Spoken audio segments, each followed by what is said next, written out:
وەکو بەڕێوەبەرێتەکانی پاسپۆرت و نشینگە و ڕەگەزنامە و کارتی زانیاری لە هەرێمی کوردستان ماوەی 5 مانگە موچەمان وەرنەگردووە ڕۆژانە کارەکانی خۆمان ئەنجام دەدەین. ڕاستی ئێمە پێش مانگێک یا مانگونوێ پێش ئێستا سەردا هەموو بەڕێوەبەرێتەکان بە سەرپەرشتی بەڕێوەبەری گشتی سەردانی شاری بەغدامان کردووە لەوێ بەڕێز وەزیری ناوخۆ قاسم العەرەجیمان بینی. یەکێک لە داواکاریەکانمان ئەوە بووکەوە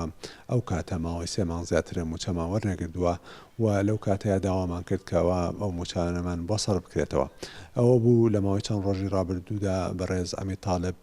بەڕێوەبەری نووسینگەی زانیاری بە ناوی هەمومانەوە نووسراوێکی ئاڕاستەی بەڕێز وەزارەتی ناوخۆ کردووە لە لایەن بەڕێزان فراکسیۆنە کوردەکان لە پەرلەمانی عێراق ئەو نووسراوە گەیاندرایە وەزارەتی ناوخۆ و بەڕێز وەزیری ناوخۆ قاسم العەرەجی هامشی داوە و نووسوێتی کەوە ڕەزامەندی داوەکەوە موچەی چەند مانگی ڕابردوو واتە ساڵی ڕابردوو کە 3 مانگە پێکەوە سەرف بکرێت بۆ هەموو بەڕێوەبەرێتەکانی پاسپۆرت و نشینگە و کارتی زانیاری و ڕەگەزنامە خۆشبەختانە. ئەو موچانەی وەکو بەڕێزی هەم نووسیوێتی یا فەرمانی داوە موچەی هەر 3 مانگە سەرف دەکرێت و موچەکانی مانگەکانی ڕابردووش دوانەکەوێت لەمە دووە.